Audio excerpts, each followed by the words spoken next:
ഇപ്പോൾ മന്ത്രി വി ശിവൻകുട്ടി അതിശക്തമായ നിലപാട് സ്വീകരിച്ചു. അത് ഇവിടെ മാത്രമല്ല അതിശക്തമായ നിലപാട് സ്വീകരിച്ചത്. പാലക്കാട് സ്കൂളിൽ RSSൻ്റെ സ്കൂളിൽ ബോംബ് കണ്ടപ്പോഴും അതിശക്തമായ നിലപാട് സ്വീകരിച്ചിരുന്നു. അദ്ദേഹം എന്താ പറഞ്ഞത്?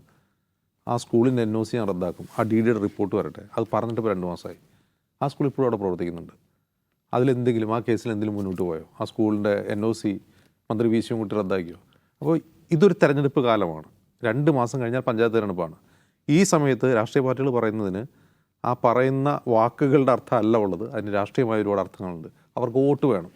മന്ത്രി വി ശിവൻകുട്ടി അത് ഉറച്ചു പറയുന്നുണ്ടെങ്കിൽ, RSSനെതിരെ ഉറച്ച് സംസാരിക്കുന്നുണ്ടെങ്കിൽ, ഈ വിഷയത്തിൽ ഹിജാബ് ധരിക്കുന്ന ഒരു കുട്ടിയുടെ മൗലികാവകാശത്തിനോടൊപ്പം നിൽക്കുന്നുണ്ടെങ്കിൽ അതിന് അദ്ദേഹത്തിന് രാഷ്ട്രീയമായ ലക്ഷ്യങ്ങളുണ്ട്. അദ്ദേഹത്തോട് അത് പറയാൻ പാർട്ടി നിയോഗിച്ചതാണ്. മറ്റാരും അത് പറയുന്നുമില്ല, ശ്രദ്ധിക്കണം. മന്ത്രി വി ശിവൻകുട്ടി മാത്രമല്ല അത് സംസാരിക്കേണ്ടത്, വേറെ ആരൊക്കെ സംസാരിക്കേണ്ടതുണ്ട്? വനിതാ ശിശുക്ഷേമ വകുപ്പ് മന്ത്രിയുണ്ട് കേരളത്തിൽ. അവരെന്തെങ്കിലും പറഞ്ഞു? ഒരു പെൺകുട്ടിക്കാണ്, ഒരു പ്രായപൂർത്തിയാവാത്ത പെൺകുട്ടിക്ക് നേരിട്ട് ഒരു മൗലികാവകാശ ലംഘനമാണ്. വനിതാ ശിശുക്ഷേമ വകുപ്പ് എന്തെങ്കിലും പറഞ്ഞു? എന്തുകൊണ്ടാണ് വി ശിവൻകുട്ടി മാത്രം അത് പറയുന്നത്?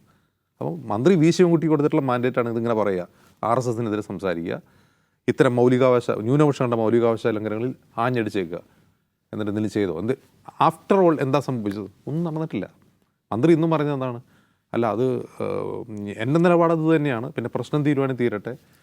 അതല്ലോ അതിലൊരു നിലപാട്. മന്ത്രി എന്ന് പറഞ്ഞാൽ അഡ്മിനിസ്ട്രേറ്ററാണ്. മന്ത്രി അവിടെ നീതി നടപ്പാക്കാൻ ബാധ്യസ്ഥനായ ഒരാളാണ്, ഡയലോഗ് അടിക്കുന്ന ആളല്ല. അപ്പോൾ മന്ത്രി വി ശിവൻകുട്ടി പറയുന്നത് ഞാൻ അദ്ദേഹത്തിൻ്റെ ഭരണപരമായ കഴിവുകൾ ചോദ്യം ചെയ്യുന്നില്ല എന്ന് മാത്രമല്ല, കഴിഞ്ഞൊരു 10-15 വർഷത്തിനിടയിൽ കേരളത്തിലുണ്ടായിട്ടുള്ള ഏറ്റവും എന്താ പറയുക കാര്യപ്രാപ്തിയുള്ളൊരു വിദ്യാഭ്യാസ മന്ത്രിയാണ് വി ശിവൻകുട്ടി. അത് ഞാൻ മുമ്പും പറഞ്ഞിട്ടുണ്ട്, ഇപ്പോഴും പറയുന്നു. പക്ഷേ ഈ വിഷയത്തിൽ ഇത്തരത്തിലുള്ള പൊളിറ്റിക്കൽ സ്റ്റേറ്റ്മെൻറ്റുകളല്ല ആവശ്യം, നടപടികളാണ്. ആ നടപടികൾ എടുക്കാൻ കഴിയില്ല. പകരം അദ്ദേഹത്തിന് സ്റ്റേറ്റ്മെൻറ്റ് നടത്താനാണ് അദ്ദേഹത്തിന് കിട്ടിയിട്ടുള്ള മാൻഡേറ്റ്. അതിന് അദ്ദേഹത്തിനും രാഷ്ട്രീയമായ ലക്ഷ്യങ്ങളുണ്ട്. അദ്ദേഹം നിയമത്തിൽ ചിലപ്പോൾ മത്സരിച്ചേക്കും. അടുത്ത തവണ അദ്ദേഹം നിയമത്തിൽ മത്സരിച്ചേക്കും. അപ്പോൾ ഇങ്ങനെയുള്ള കുറേ അധികാരങ്ങൾ ഇതിനുണ്ട്. കുഞ്ഞാലിക്കുട്ടിയുടെ വിഷയം എടുത്താൽ കോൺഗ്രസിനെ കൂടി ഇതിൽ വിചാരണ ചെയ്യപ്പെടേണ്ടതാണ്. കോൺഗ്രസ് എന്ത് സ്വീകരിച്ച നിലപാട് അത് ഇന്നലെ നമ്മൾ ചർച്ച ചെയ്തു. കോൺഗ്രസ് എന്താണ് ചെയ്യുന്നത്? ഈ രക്ഷിതാവിൻ്റെ അടുത്ത് പോയിട്ട് പറയാം, നിങ്ങൾ ഈ തൽക്കാലം ഈ പ്രശ്നമാക്കാതെ അവിടെ ഹിജാബ് ഇടാതെ പൊക്കോളൂ. അതല്ലല്ലോ ഒരു കോൺഗ്രസ് നേതാവ് അവിടെ പറയേണ്ടത്. അപ്പോൾ ഇന്നലെ ഹൈബി ഈഡൻ MP കാണാൻ ഈ സ്കൂൾ മാനേജ്മെൻറ്റ് സമ്മതിച്ചില്ല എന്ന് പറയുന്നത്, അങ്ങനെ ഒരു പ്രസ്താവന ഞാൻ വിശ്വസിക്കുകയില്ല. ഒന്ന്, ഹൈബി ഈഡൻ ലത്തീൻ കത്തോലിക്ക സമുദായാംഗമാണ്, അദ്ദേഹം ഒരു MP ആണ്. ജോർജ് ഈഡൻ എന്ന് പറയുന്ന കൊച്ചിയിലെ ഏറ്റവും പ്രധാനപ്പെട്ട ഒരു നേതാവിൻ്റെ മകനാണ്. അദ്ദേഹം എനിക്കൊന്ന് കാണണമെന്ന് പറയുമ്പോൾ കാണാൻ മനസ്സില്ല എന്ന് പറയുന്ന ഒരു സ്കൂൾ മാനേജ്മെൻറ്റും കൊച്ചിയിലുണ്ടാവില്ല എന്നാണ് ഞാൻ വിശ്വസിക്കുന്നത്.